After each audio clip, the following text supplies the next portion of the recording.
What's up, everybody? Guess what? It's fringe time. So here's Carrie's weaving from my last video, and in which I explained how to take it off the loom, how to get rid of your extra warp strings, which Carrie still has here. I didn't do this one. That's what I'm talking about. This one is in the loops of the warp strings right there, as you can see, hopefully.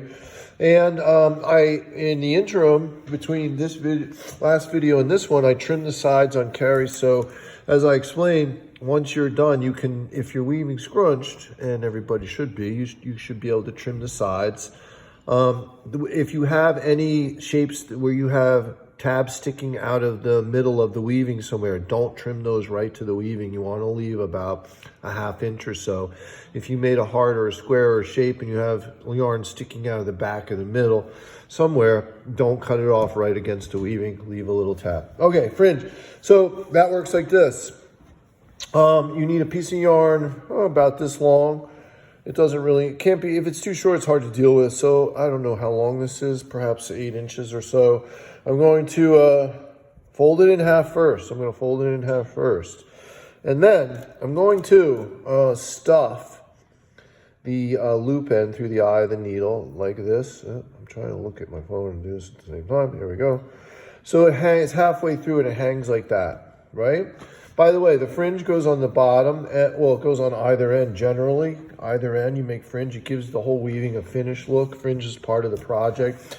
However, some people already who have finished decided to put fringe on one end, and they kind of actually cut their fringe. A couple people did this, cut their fringe in a triangular kind of shape, so it tapers down, looks nice.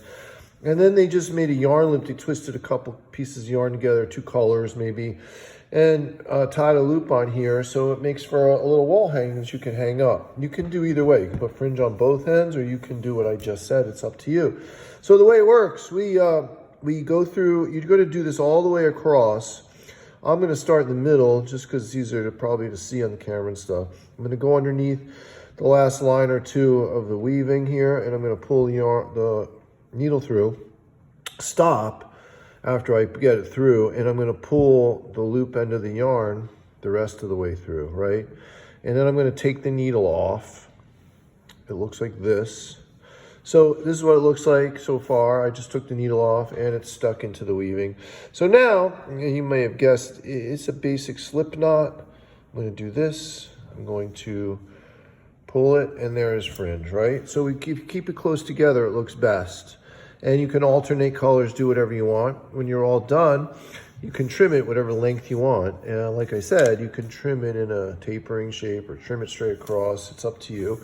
You can do both ends, do one end. It is up to you, but everybody has to do some type of fringe as part of the project to finish the weaving. Okay, thanks guys, later.